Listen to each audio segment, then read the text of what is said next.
Hari Om. Today I am going to discuss chapter 5 of Bhagavad Gita. The chapter 5 is a continuation of chapter 4. The chapter 4 I talked about yajnas, the karma yoga on 5 different levels. The Panchakosh, the Annamay Kosh, the Dravya Yagya, the Pranamay Kosh, the Tapa Yagya,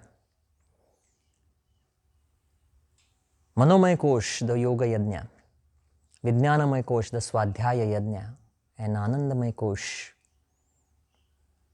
Jnana Yajna.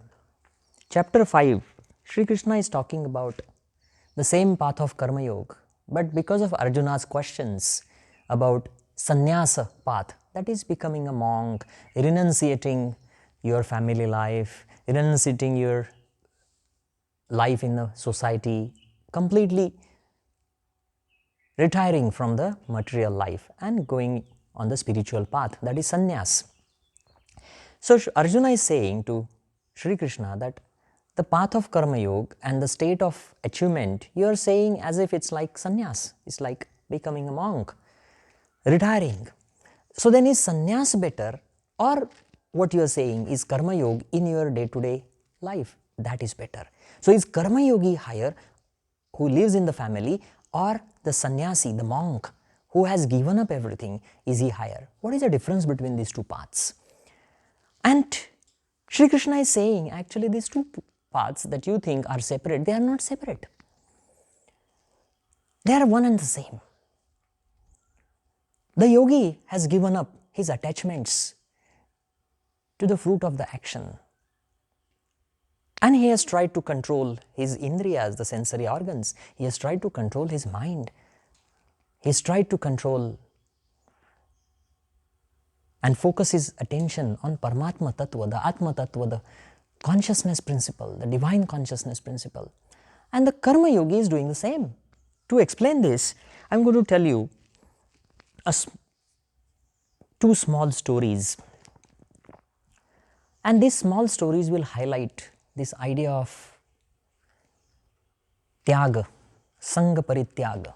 Sangha is attachments and Parityag is giving up on those attachments. The first story is, this story is actually maybe after Bhagavad Gita or before Bhagavad Gita. It's not very clear, but probably it's before Bhagavad Gita. It's a story of Sri Krishna and Arjuna. So Arjuna is asking the same question to Sri Krishna and asking him, what is better, to be a sannyasi or to be a householder? So Sri Krishna tells him that I will not answer this question directly, but I'll take you on a journey, and on the path we will find something that will help you understand this difference. So Krishna and Arjuna changes their looks, and they don't look like Krishna and Arjuna anymore. They just look like any other person. So no one could recognize them. No one can recognize them. So they leave. First they come to a kingdom, and in that kingdom the marriage of the princess is announced. That time in India, the marriage for women was more in favor of women empowerment, and the women had freedom to choose their husband. So this princess also had the choice who she wants to marry. Many people came, many princes came, many kings came, because this king was very powerful and rich. So everyone wanted to marry his daughter. Sri Krishna and Arjuna were in the audience and they were watching what's happening. The girl went around, this princess went around. She did not really like any of the kings and rich and powerful people there. Then when she was looking in the audience, her eyes were fixed on a sannyasi, on a monk. He was a young monk with powerful eyes and strong energy, positive energy, and she was attracted to him. So she requested her father that she wants to talk to this sannyasi, the yogi, the monk. The monk was invited into the palace, And the king introduced himself, the king talked about his kingdom, the king talked about his daughter, and then he requested with folded hands to this yogi and sannyasi. He said, "My daughter wants to marry you. Please, if you will marry her, you will become the next king." The sannyasi smiled and he said, "Look, my dharma, my commitment is to my guru's path. And I teach these yoga techniques. And that's it. That is what is my life aim and goal. I don't see any point in me changing that role.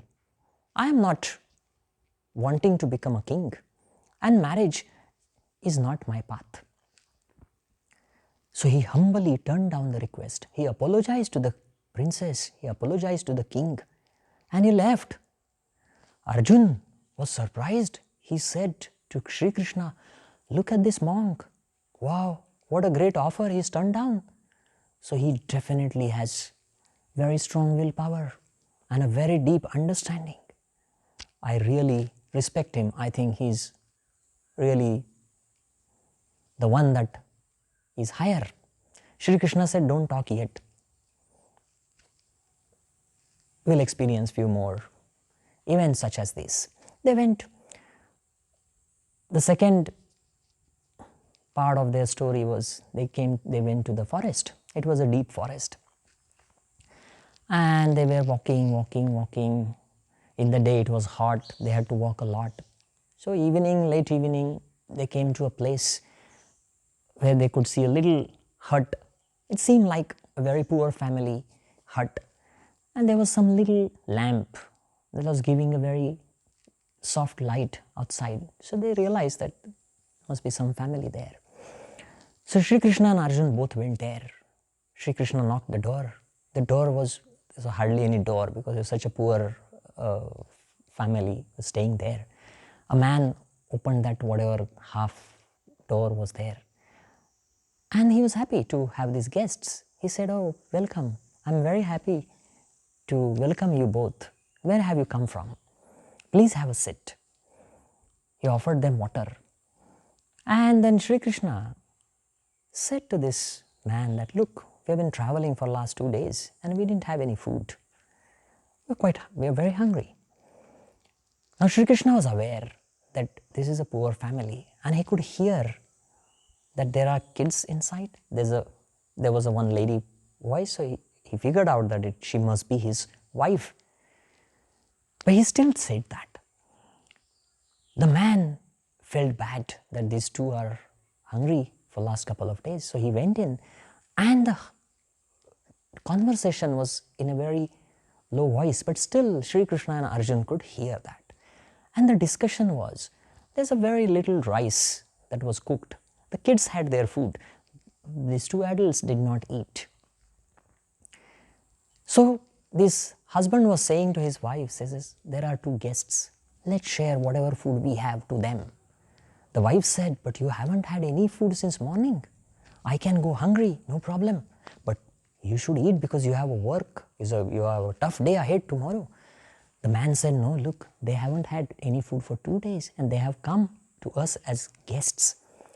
It is our responsibility and dharma, it is our duty to make sure that they are getting some food." And she agreed. And the man brought that whatever little rice was to this Sri Krishna and Arjun. Arjun could not eat it because he had heard that conversation and it was hurting him that he is taking a food of a man and his wife who are also hungry for the whole day. Sri Krishna did have that little bit of food. Whatever he gave in return was beyond imagination of this couple. But Arjuna realized that this family is also great.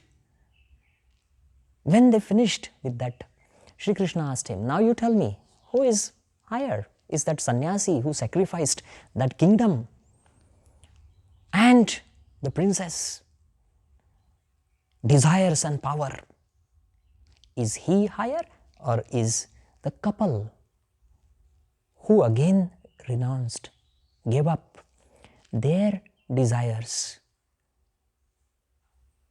to save life of you and me. Arjuna could not make a decision. So Shri Krishna told him, sacrifice of your desires and ego is most important. Whether you do that as a sannyasi or whether you do that as a householder, as a family man, both are same. This is the most critical part of Karma Yoga. You move ahead.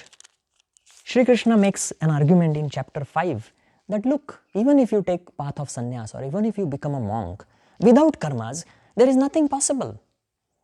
You will have to do karmas. And these karmas, they bring attachments. Any karma that you bring gives you a fruit. And that fruit leads to another karma. And that karma brings another fruit. It's a cycle. I want to go to yoga class. To go to yoga class, to get my good health back, I need a yoga mat. For yoga mat, I need money.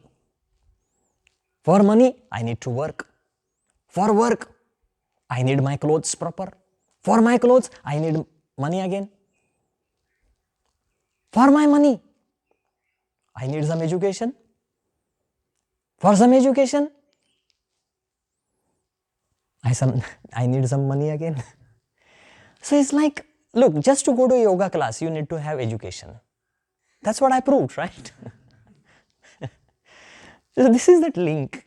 One karma leads to another, to another, to another, to another.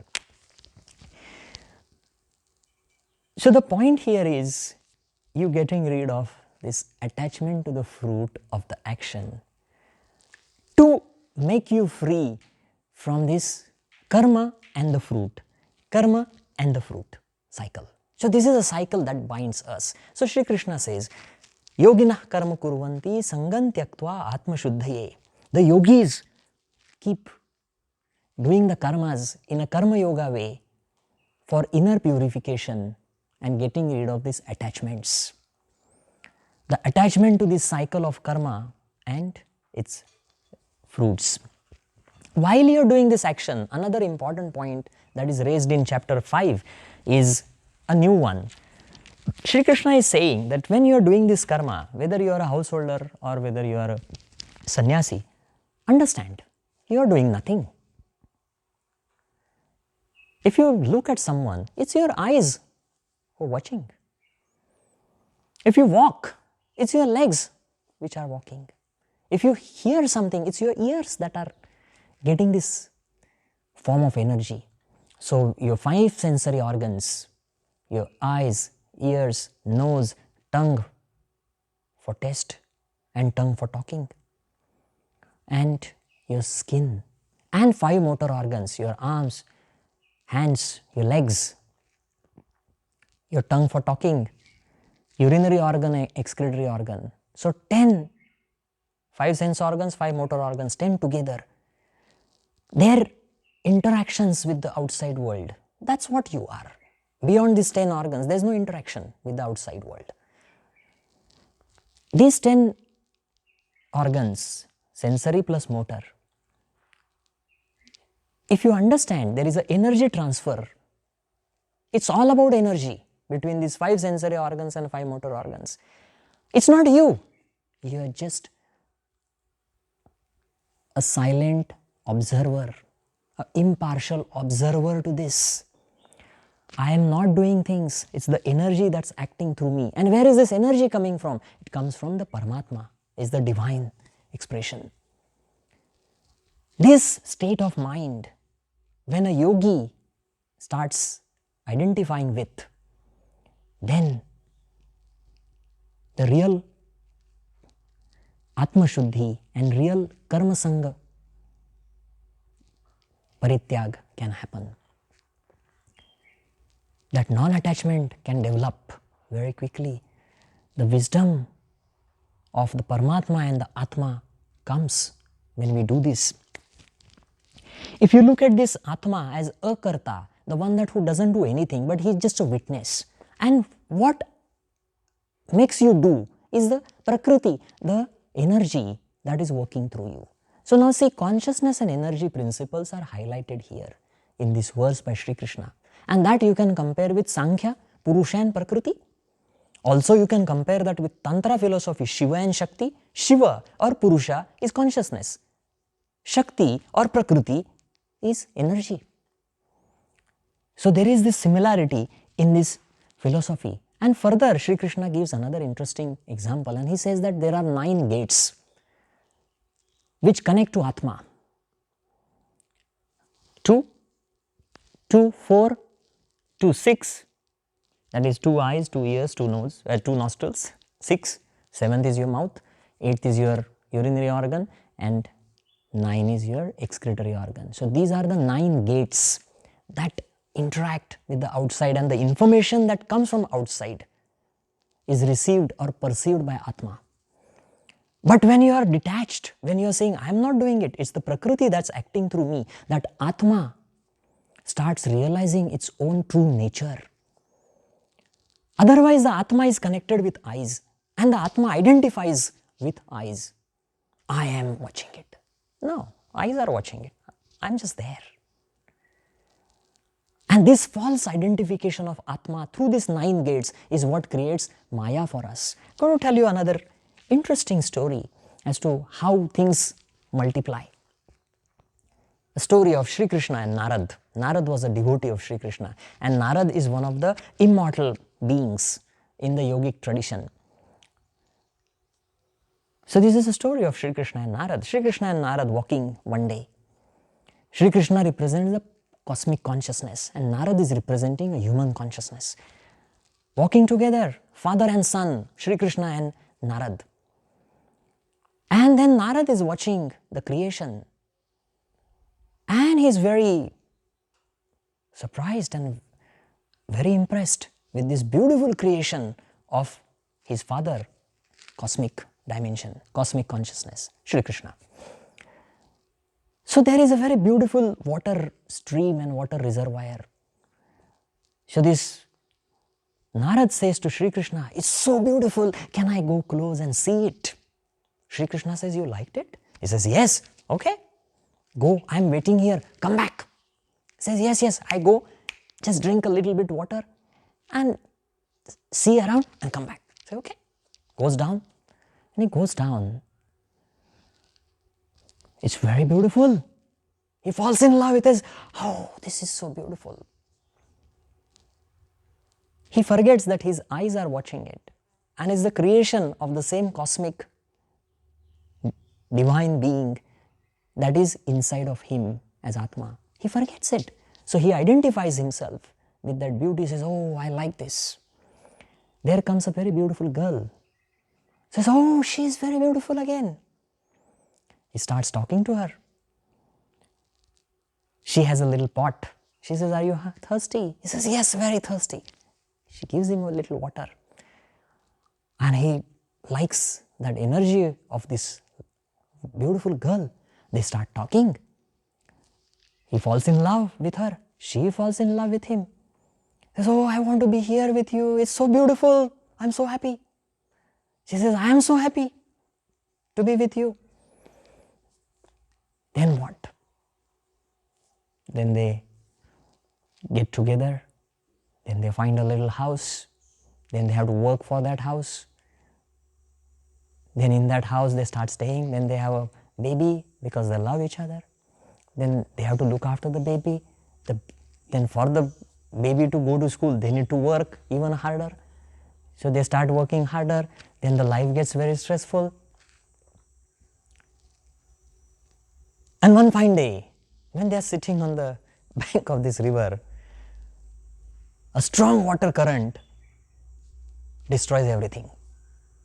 And he doesn't know where his wife is gone, where his kids are gone, where his house is demolished with that strong flood. And then he starts crying there. Narada is crying. And then long time Narada doesn't show up. So Sri Krishna walks down and he finds Narada crying there? He says, hey, what happened to you? Why are you crying?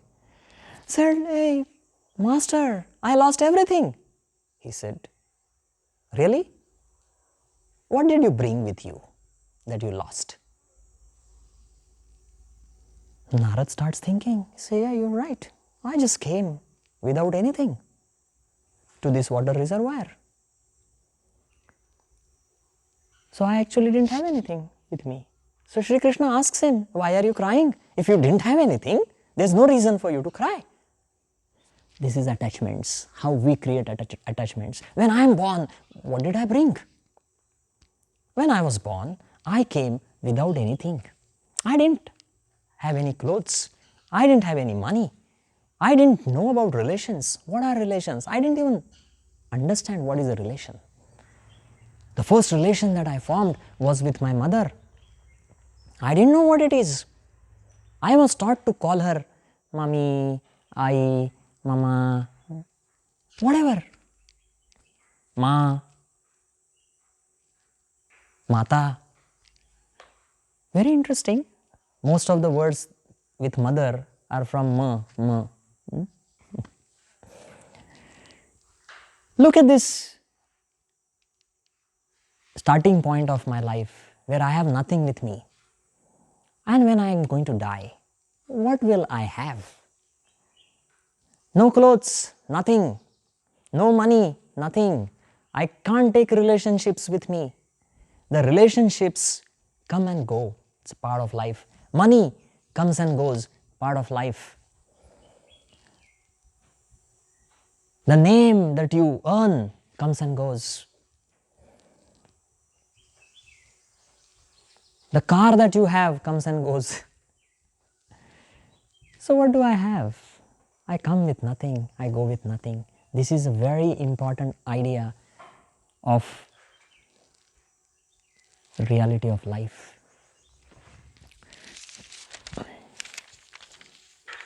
Shri Krishna has given a very interesting example of Padma Patra Ivambhasa. Padma Patra is lotus petal. So Shri Krishna says to Arjuna that while you are working in this life, in this society, be like a lotus petal. While you are doing the karmas, don't be attached to the fruit of the action. On a lotus petal, if you put a drop of water, it doesn't stick to the petal. If you shake the petal, the drop falls off. When the drop falls off, there is no wetness. It doesn't make the petal wet. And this is a very important idea that we should have in our mind. So my mind should be like that.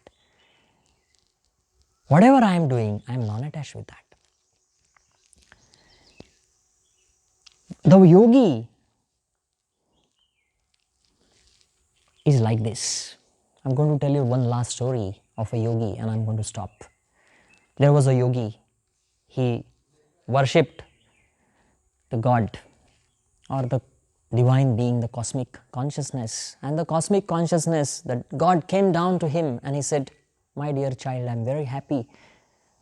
You have reached me. You have me.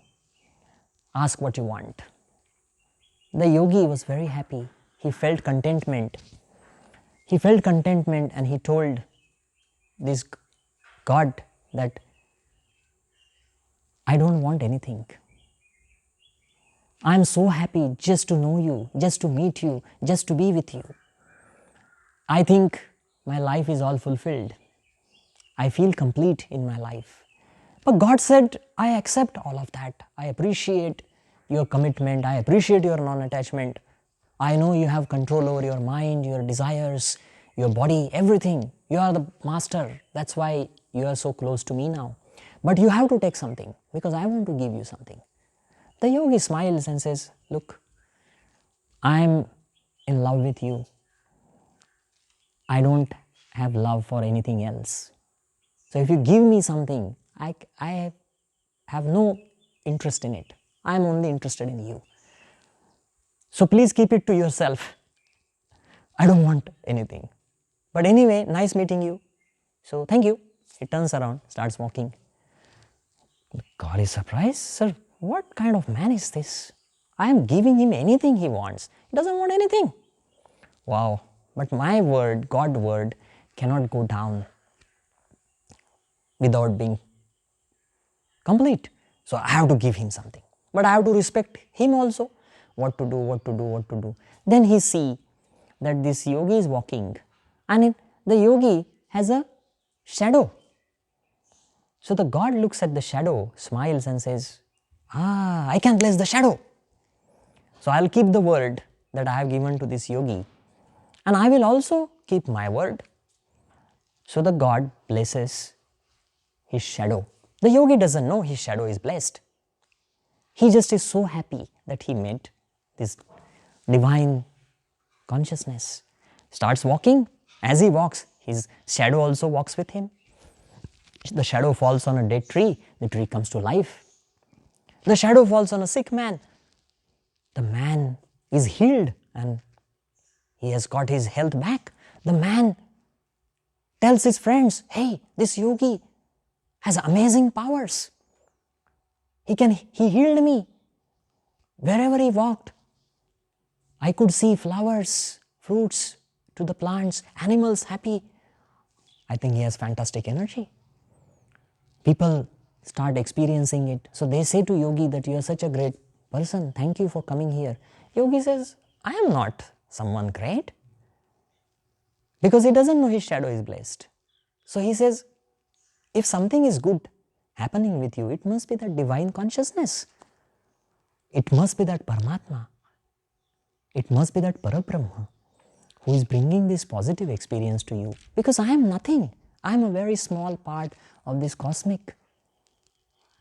So he doesn't believe that he has blessings. But people think he has blessings. Only the Paramatma, the God knows what is the truth. This is non-attachment on the part of yogi. He just becomes a channel. He just becomes an instrument in the hands of the divine. So his karmas reflect the cosmic will. When we empty ourselves, when we become selfless, when we get rid of our desires, when we start controlling our mind, not suppressing, not expressing, controlling, managing in a most positive way, we reflect the Swadharma. The Swadharma reflects in our mind the right thing to do, the duty, the right karma for me. And that right karma represents dimension of divine. So I'm going to stop here. Hari Om.